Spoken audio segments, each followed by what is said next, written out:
students, welcome. And today we will discuss IELTS vocabulary. So we will discuss about two segments: clothes and fashion and family. Let's look at clothes and fashion first. The first word would be casual clothes. Clothes that are not formal.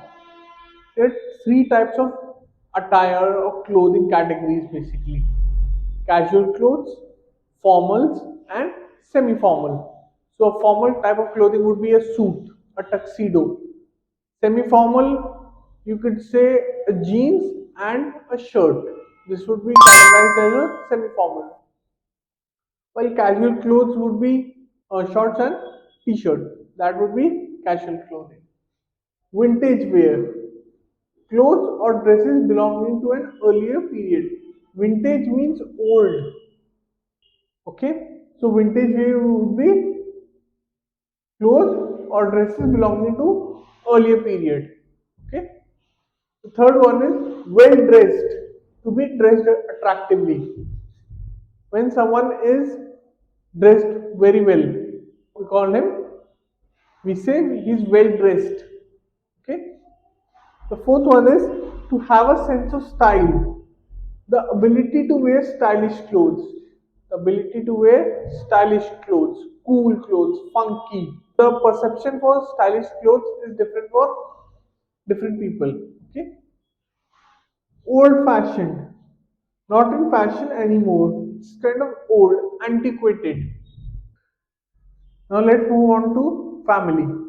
First word is ancestors.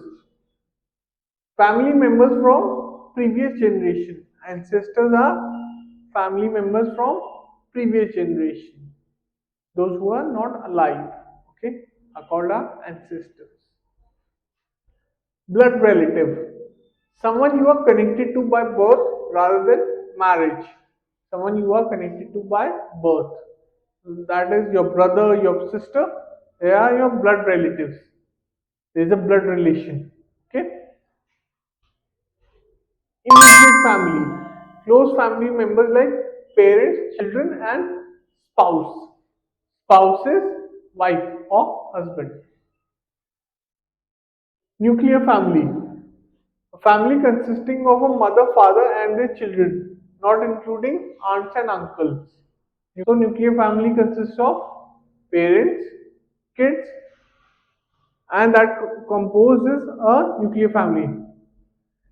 A nuclear family does not compose of grandparents. Okay. The fifth and the last one is sibling, a brother or sister. Siblings are brother or sisters. We talked about blood relation, blood relative. Siblings are also blood relatives. There is a relation. Okay? So this concludes your IELTS vocabulary. I hope you enjoyed this video. Thank you, and I will see you in the next one. Bye. So if you like this video, please make sure to hit the like and subscribe button